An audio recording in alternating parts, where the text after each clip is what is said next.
नमस्कार, मी Suvarna Joshi. Speed news मध्ये आपल्या सगळ्यांचं स्वागत. दिवसभरातल्या वेगवान घडामोडी या बुलेटिन मध्ये आपण बघूयात.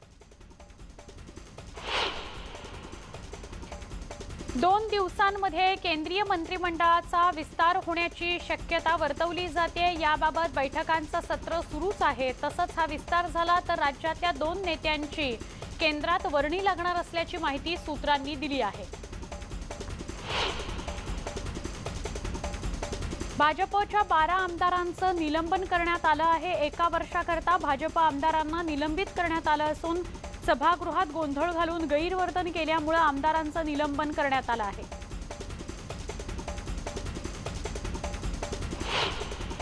गिरीश महाजन, संजय कुटे, अभिमन्यू पवार, आशिष शेलार, पराग आळवणी, योगेश सागर, राम सातपुते, नारायण कुचे, अतुल भातखळकर, बंटी भागडिया, हरीश पिंपळे आणि जयकुमार रावल या 12 आमदारांचं निलंबन करण्यात आलं.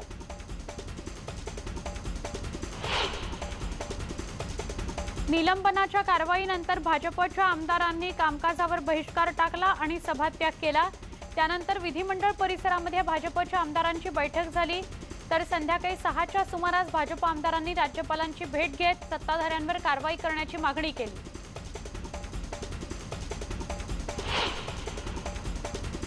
भास्कर जाधव यांनी पत्रकारांशी संवाद साधला. विरोधकांवर हल्ला चढवला. सत्ताधारी आणि विरोधकांनी एकत्र यावं, एकत्रितपणे काम करणं अपेक्षित आहे. कमी कालावधीत अधिक प्रश्न मांडण्याचा मानस आहे.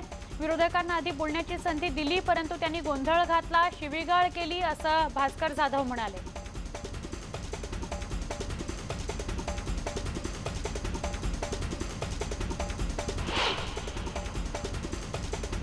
एकीकडे विधानसभेत गैरवर्तन केल्याचा ठपका ठेवत 12 भाजपच्या आमदारांचं निलंबन करण्यात आलं. दुसरीकडे भाजपनं आक्रमक पवित्रा घेत निलंबनाचा विरोध केला.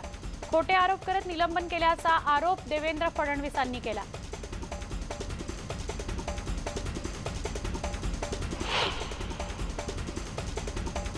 आज सभागृहामध्ये जी काही घटना घडली त्यावर जी शिक्षा सुनावली ती तालिबानी कारवाई आहे, याचा मी निषेध करतो.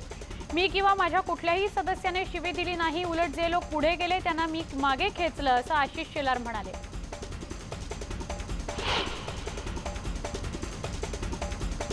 आमदारांच्या निलंबनावर लोकशाही नाही तर तानाशाही आहे, हुकुमशाही आहे. जनतेचा आवाज मांडत राहू, असं वक्तव्य भाजपचे नेते सुधीर मुनगंटीवार यांनी केलं.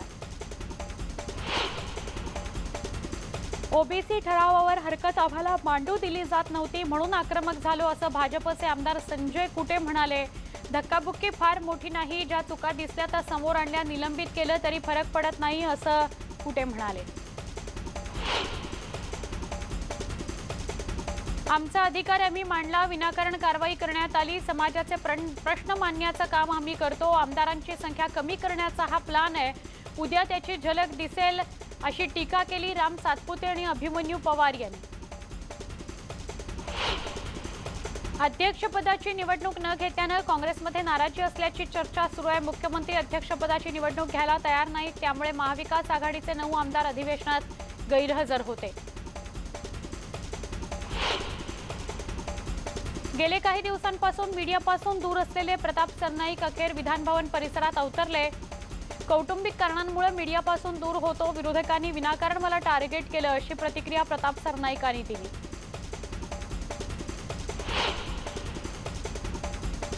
माहीम विधानसभा मतदारसंघातील भाजपच्या कार्यकर्त्यांनी 12 आमदारांचं झालेलं निलंबन यावर विरोध करत आंदोलन केलं. मात्र काही वेळातच पोलिसांनी आंदोलन करण्यापासून आंदोलकांना रोखलं. 31 जुलैपर्यंत 2021 पर्यंत एमपीएससीच्या सगळ्या रिक्त जागा भरणार. उपमुख्यमंत्री अजित पवारांनी विधानसभेमध्ये मोठी घोषणा केली. तर स्वप्नील लोणकरच्या कुटुंबियांना सरकारनं 50 लाखांची मदत करावी, सुधीर मुनगंटीवारांनी सभागृहात मागणी केली. एमपीएससी परीक्षांकरता एसईबीसी साठी 43 वर्षाची वयोमर्यादा वाढवण्यात आलेली आहे. एसईबीसी आरक्षणाबाबतच्या न्यायालयीन लढ्यामुळे ज्या नोकर भरती प्रक्रिया रखडल्या त्या भरती प्रक्रियेतील एसईबीसी उमेदवारांना वयाची मर्यादा 38 वरून 43 वर्षापर्यंत केली गेली आहे. तशी सवलत देण्यात आली आहे. 2014चा ईएसबीसी या कायद्याला उच्च न्यायालय स्थगिती आल्यामुळे ज्या उमेदवारांना 11 महिन्याच्या नियुक्त्या देण्यात आलेल्या होत्या त्यांना कायम करण्याचा निर्णय घेण्यात आला आहे. माजी गृहमंत्री अनिल देशमुख यांना सक्तवसुली संचालनालयाकडून उपस्थित राहण्याकरता तिसऱ्यांदा समन्स बजावलं गेलंय। आज देशमुखांना चौकशीकरता हजर राहण्याचे आदेश ईडीकडून दिले गेले। दरम्यान अनिल देशमुख यांनी ईडीला पत्र पाठवलंय। त्यांच्या विरोधात सुरू असलेली चौकशी ही पारदर्शी नसल्याचं म्हटलंय। तसंच आज या चौकशीकरता ईडी कार्यालयात ते उपस्थित राहणार नसल्याचं देखील त्यांनी पत्राद्वारे सांगितलं। देशमुख यांनी ईडीला पत्राद्वारे लिहिलंय की माझ्या अर्जावर काही दिवसात सर्वोच्च न्यायालयात सुनावणी होऊ शकते, म्हणून त्याचा निर्णय येईपर्यंत थांबावं लागणार असल्याचं त्यांनी स्पष्ट केलंय। ग्रामीण भागात कोरोनामुक्त गावातील 8वी ते 12वीचे वर्ग सुरू होणार आहेत। मात्र याकरता ग्रामपंचायतीनं शाळेच्या अखत्यारीतील पालकांशी चर्चा करून ठराव करावा लागणार आहे। शाळेत टप्प्याटप्प्यानं विद्यार्थ्यांना बोलवलं जाणार आहे। कोविड-19 विषाणूच्या तडाख्यातून सही सलामत सुटलेल्यांना आणखी एक मोठ्या धोक्याची शक्यता आहे। व्हॅस्क्युलर नेक्रोसिसनं बाधित रुग्णांची संख्या वाढत असून या आजारात हाडांचा रक्तपुरवठा खंडित होतोय। तसंच या रुग्णांना असहनीय म्हणजे सहन होणार नाहीत अशा वेदना भोगाव्या लागतात।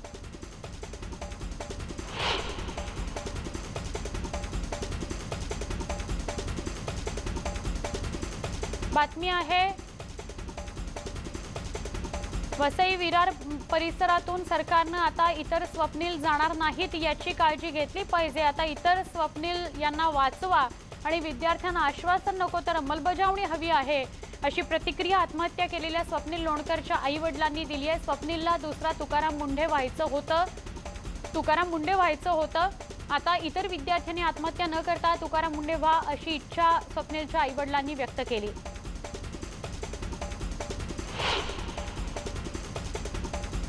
अधिवेशनाच्या पहिल्याच दिवशी संभाजी ब्रिगेडनं विधान भवनावर धडक मोर्चा काढला। मराठा समाजाचं ओबीसीकरण, ओबीसीचं संरक्षण, 2185 नियुक्त्या, सगळ्या समाज घटकाची जातीनिहाय जनगणना आणि एमपीएससी परीक्षा उत्तीर्ण स्वप्नील लोणकर आत्महत्या प्रश्नावर विधान भवनासमोर आंदोलन करण्यात आलं। यावेळी संभाजी ब्रिगेडच्या कार्यकर्त्यांना पोलिसांनी अटक केली।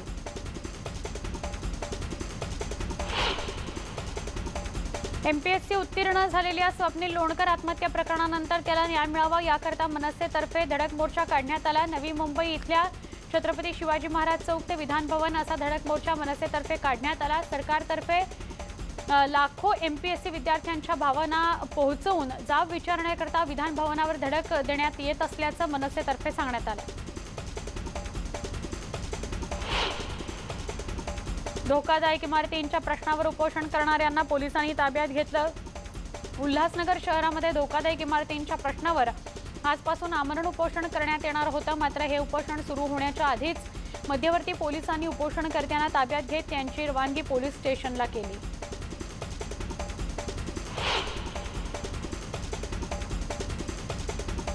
अकोला महानगरामध्ये घरकुल योजनेच्या मागणीकरता नागरिकांनी मोर्चा काढला। शिवसेना वसाहतमधून हा मोर्चा काढण्यात आला।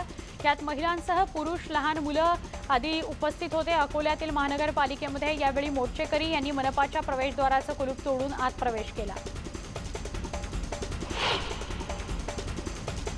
बीडमध्ये विविध मागण्यांकरता एकल महिला आक्रमक झाल्या होत्या। एकल महिला संघटनेच्या वतीनं जिल्हाधिकारी कार्यालयावर भव्य मोर्चा काढला गेला। तिसरी लाट येण्यापूर्वी बीड जिल्ह्यातील विधवा, परित्यक्त्या आणि बेघर असलेल्या एकल महिलांना महिन्याकाठी निदान 5,000 रुपयांची आर्थिक मदत करावी, मुलांचं शिक्षण मोफत करावं, शिवाय खाद्यपदार्थांमध्ये सूट द्यावी या मागणीकरता एकल महिला संघटना आणि आरसा फाउंडेशनच्या वतीनं जिल्हाधिकारी कचेरीवर चिंताग्रस्त असा मोर्चा काढला गेला।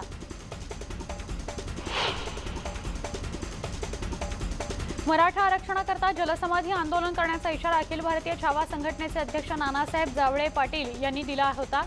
आज नांदेडमध्ये ते कार्यकर्ता आढावा बैठकीसाठी आले होते। याच बैठकीत अचानकपणे त्यांनी जलसमाधी आंदोलनाची घोषणा केली। नानासाहेब जावळे पाटील असंख्य कार्यकर्त्यांसह गोदावरी नदी काठावर पोहोचले। या ठिकाणी पोलिसांनी त्यांना आणि छावाच्या कार्यकर्त्यांना ताब्यात घेतला। पुणे नाशिक रेल्वे आणि पुणे रिंग रोड जमीन संपादनाच्या विरोधात शेतकऱ्यांचं उपोषण सुरू आहे। प्रकल्पबाधित शेतकरी गेल्या 7 दिवसांपासून खेड उपविभागीय अधिकाऱ्यांच्या कार्यालयासमोर चक्री उपोषण करतायत। मात्र गेल्या 7 दिवसांपासून शासकीय पातळीवर दखल न घेतल्यानं चक्री उपोषणाला तीव्र करण्याचा निर्धार प्रकल्पग्रस्तांनी केला आहे।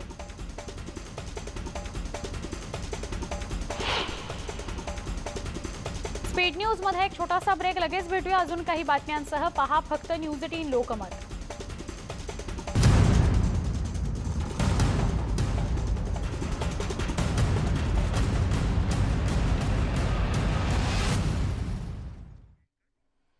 स्पीड न्यूज मध्ये पुन्हा एकदा स्वागत। वळूया आपण पुढच्या उर्वरित वेगवान घडामोडींकडे।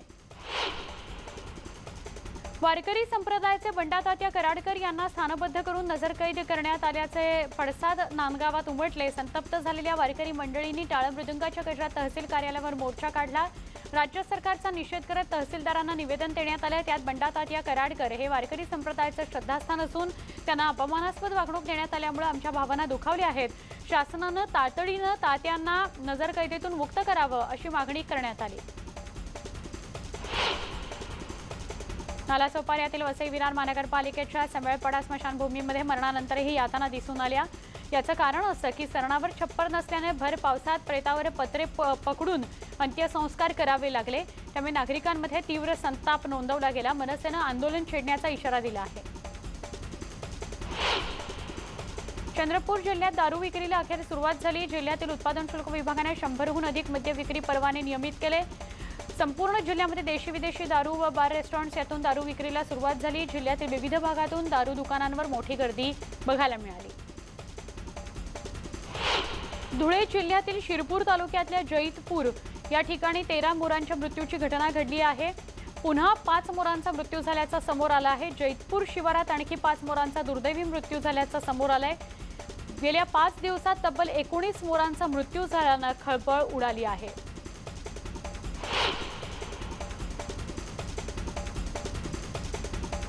अकोले तालुक्यातल्या धुमाळवाडी परिसरात बिबट्याने 45 वर्षाच्या संतोष कारभारी गावंडे याला ठार केलं। शेतात काम करत असलेल्या संतोषवर बिबट्याने हल्ला केला आणि उसाच्या शेतात त्याला ओढून नेलं। गेल्या अनेक दिवसांपासून धुमाळवाडी परिसरात बिबट्याची दहशत आहे। अनेकदा शेतकऱ्यांना पशुधनावर हा बिबट्या हल्ला करतोय। गेल्या काही दिवसांपासून मुंबईसह राज्यात पावसाने दांडी मारली आहे। त्यामुळे मुंबईत तापमान वाढतंय, परंतु अरबी समुद्रात कमी दाबाचे क्षेत्र निर्माण झाल्यामुळे आणखी काही दिवस पाऊस पडणार नसल्याचा अंदाज हवामान खात्याने वर्तवलाय। 11 किंवा 12 जुलैनंतर पाऊस पडण्याची शक्यता वर्तवली जाते। मावळ तालुक्याला भात पिकाचं आगार असं म्हटलं जातं। दरवर्षी तालुक्यात 12,500 हेक्टरवर भात लागवड केली जाते। महाराष्ट्र शासन कृषी विभाग आणि कृषी तंत्रज्ञान व्यवस्थापन यंत्रणा अंतर्गत चालू खरीप हंगामात यंत्राद्वारे भात लागवड कशा प्रकारे करायची याचं प्रात्यक्षिक मावळ तालुक्याच्या शेतकऱ्यांना कृषी विभागातर्फे दाखवण्यात आलं।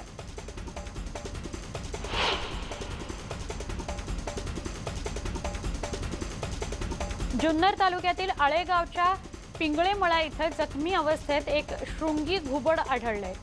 या घुबडाला वन विभागाकडे सोपवण्यात आलं। त्याच्यावर उपचार केल्यानंतर त्याला जंगलात सोडण्यात आलं। पावसाने ओढ दिल्यामुळे मालेगाव, मनमाड, येवला, चांदवड, नांदगाव, सटाणा या तालुक्यासह नाशिक जिल्ह्यातील शेतकऱ्यावर दुबार पेरणीचं संकट ओढावलंय। त्यामुळे बळीराजा चिंतेत पडलाय।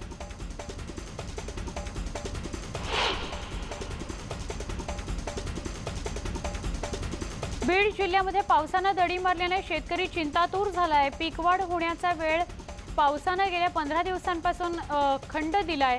त्यामुळे उगवून आलेली पिकं आता करपू लागली आहेत। त्यामुळे शेतकऱ्यांचं प्रचंड नुकसान होत आहे। दुबार पेरणीचं संकट शेतकऱ्यांवर ओढावलेलं आहे, घोंगावतंय।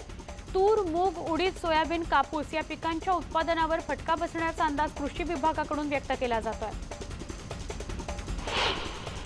वाशिम जिल्ह्याच्या शेलगावमधील भाऊराव होगे या शेतकऱ्याचे तणनाशकाच्या फवारणीनंतर 9 एकरातील सोयाबीन करपून गेली। त्यामुळे हताश झालेल्या शेतकऱ्यानं संपूर्ण शेतातील सोयाबीनवर ट्रॅक्टर फिरवून संपूर्ण पीक काढून टाकलं आहे। दरम्यान या शेतकऱ्याचं तब्बल 80,000 रुपयांचं नुकसान झालं आहे। बुलडाणा जिल्ह्यातील लोणार तालुक्याच्या पिंपरी खंदारे इथल्या राजू केंद्रे नामक युवकाला इंग्लंडच्या विद्यापीठात शिक्षणाकरता मानाची शिवेनिंग शिष्यवृत्ती मिळाली आहे। या शिष्यवृत्तीकरता जगभरातील 160 देशांमधल्या 63,000 विद्यार्थ्यांनी अर्ज केले होते। दरवर्षी या एकूण अर्जांपैकी केवळ 1% लोकांची किंवा विद्यार्थ्यांची निवड या शिष्यवृत्तीकरता होते, ज्यामध्ये या विद्यार्थ्यांना इंग्लंडमधील नामांकित विद्यापीठामध्ये उच्च शिक्षण घेण्याकरता तब्बल 45 लाख रुपयांची शिष्यवृत्ती दिली जाते। कोल्हापूर शहरातील निर्बंध पुढच्या 5 दिवसांकरता हटवण्यात आले आहेत। म्हणजेच आजपासून शहरातील सगळी दुकाने सुरू ठेवण्यात येणार आहेत। सकाळी 7 वाजल्यापासून दुपारी संध्याकाळी 4 वाजेपर्यंत सगळी दुकाने सुरू राहतील। त्यामुळे किमान सध्या तरी व्यापाऱ्यांना दिलासा आहे। कोल्हापुरातील काही व्यापाऱ्यांनी बाजार परिसरात फटाके फोडून आनंद व्यक्त केला। सरकारने दुकाने उघडण्याची परवानगी दिल्यानंतर व्यापारी वर्गात उत्साह दिसून आला। अनेक महिन्यांच्या निर्बंधांनंतर कोल्हापुरातील बाजारपेठेतली दुकाने सुरू झाली आहेत। दुकाने उघडताना व्यापाऱ्यांच्या चेहऱ्यावर आनंद दिसत होता। कोरोना संकटामुळे कोल्हापुरातील दुकाने अनेक महिने बंद होती। कोरोना काळात जीव गमावलेल्यांच्या कुटुंबियांना महानगरपालिका मदत करणार आहे। कोरोनामुळे मुंबई महापालिकेच्या 228 पालिका कर्मचाऱ्यांचा मृत्यू झाला। यापैकी 91 जणांच्या कुटुंबियांना पालिकेने 50 लाखांची मदत केली, तर 90 जणांच्या वारसांना पालिकेत नोकरी देण्यात आली। कोरोना काळात मृत्यू झालेल्या सगळ्या कर्मचाऱ्यांच्या कुटुंबियांना पालिका मदत करणार आहे।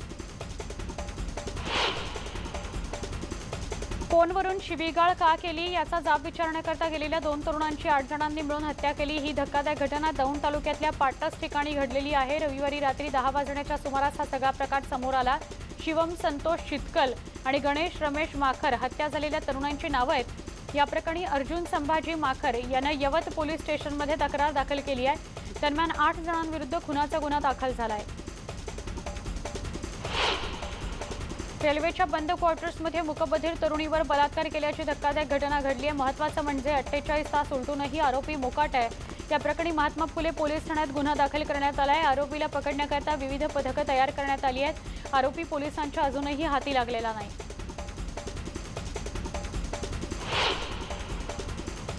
लोणीगंज परिसरामध्ये दरोडा टाकण्याच्या तयारीत असलेल्या टोळीला अटक करण्यात आली आहे। पुणे शहर पोलीस दलाच्या गुन्हे शाखा युनिट 6च्या पथकाने ही कारवाई केली असून त्याच्याकडून गावठी कट्टा, सुरी, कोयता, दुचाकी असा 1,15,000चा ऐवज जप्त करण्यात आला आहे।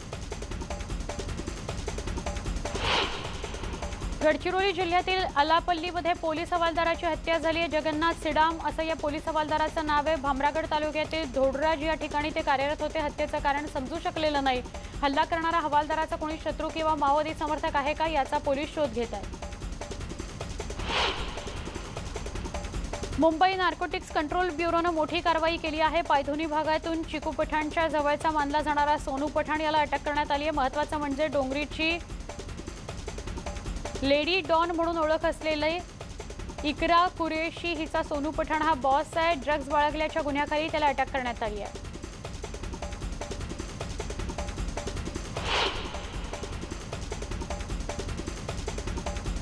मुस्लिम राष्ट्रीय मंचच्या कार्यक्रमामध्ये आरएसएसचे प्रमुख मोहन भागवत यांनी सगळ्या भारतीयांचा डीएनए एकच असल्याचं वक्तव्य केलंय। त्यांच्या या वक्तव्यानंतर दिग्विजय सिंग आणि असदुद्दीन ओवैसी यांनी प्रश्न उपस्थित केले। केंद्रीय मंत्री मुख्तार अब्बास नक्वी यांनी दोन्ही नेत्यांमध्ये द्वेषाची आग असल्याचं म्हटलं आहे। लखनौ इथल्या गोमती रिव्हरफ्रंट घोटाळ्याबाबत सीबीआयने मोठी कारवाई केली आहे। 189 जणांविरोधात गुन्हा दाखल करण्यात आलाय। राजस्थान आणि बंगालमध्ये 40 जागांवर छापेमारी करण्यात आली आहे। उत्तराखंडमध्ये रुद्रापूर इथं भीषण अपघात झालाय।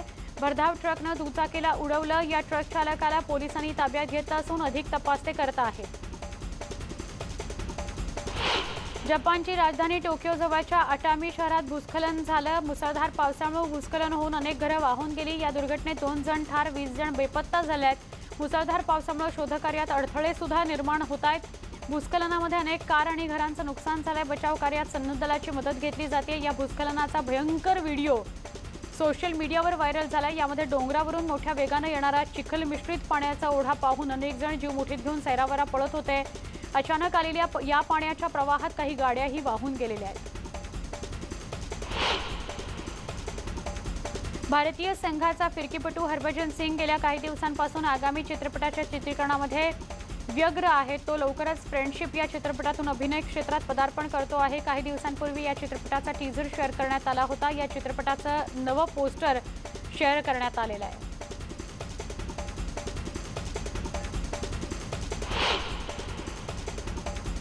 या होत्या वेगवान घडामोडी। स्पीड न्यूज मध्ये इथेच थांबतो आहोत। ताज्या बातम्यांसह काही क्षणात पुन्हा भेटणार आहोत। पहा फक्त न्यूज 18 लोक।